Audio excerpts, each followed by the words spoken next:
maybe 2 years ago, 3 years ago, I started noticing independent journalists, businesses, NGOs, governments, also individuals all using drones in ways that, I don't know, 5 years ago, we hadn't seen them being used.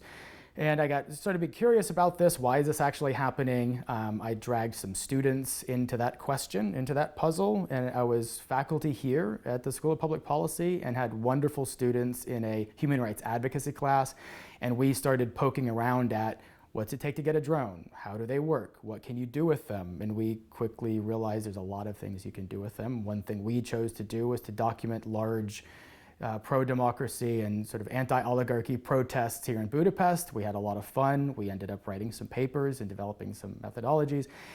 And I took that kind of experience and sat with it for a minute and thought, well, this is what we did. What else is really happening? So I worked with another team of students at another university, and we analyzed like 15,000 different news reports of drone use worldwide and discovered that what we'd had a hunch about in the first place, which is drones are being used everywhere for almost everything.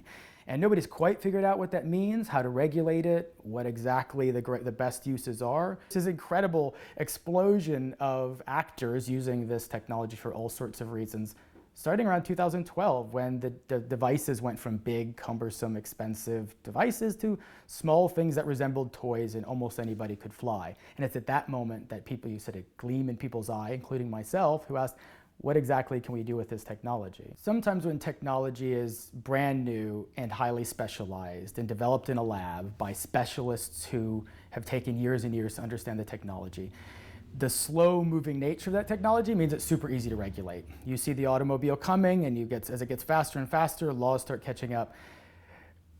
Challenge with drone technology is that, I don't want to say it exploded out of nowhere because of history and it's come from some place, but all of a sudden, all of these devices that are easy to use are all of a sudden in the hands of tens of thousands, maybe hundreds of thousands of people who have never used them before. And governments are all of a sudden stuck trying to figure out what to do with those people.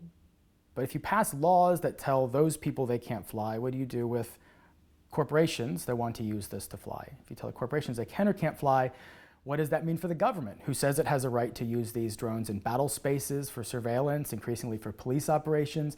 So it's put regulators in a bit of a bind, because I come from the United States. They want to encourage this kind of innovation, these sorts of technologies, these sorts of small garage-sized businesses that can grow the economy. So they want the industry, but it's not clear how you regulate the skies. And that's the puzzle that regulators have right now. How do you encourage one thing without scaring your populace, right? And without infringing on the rights and liberties and privacy and sort of data privacy of citizens? We have to find a way to actually link drones in the sky to the people who are operating them. It sounds really simple, sounds really silly, but if you've ever seen one of these devices, you instantly wonder, what is that and whose is it? What is it doing and what's it doing it for?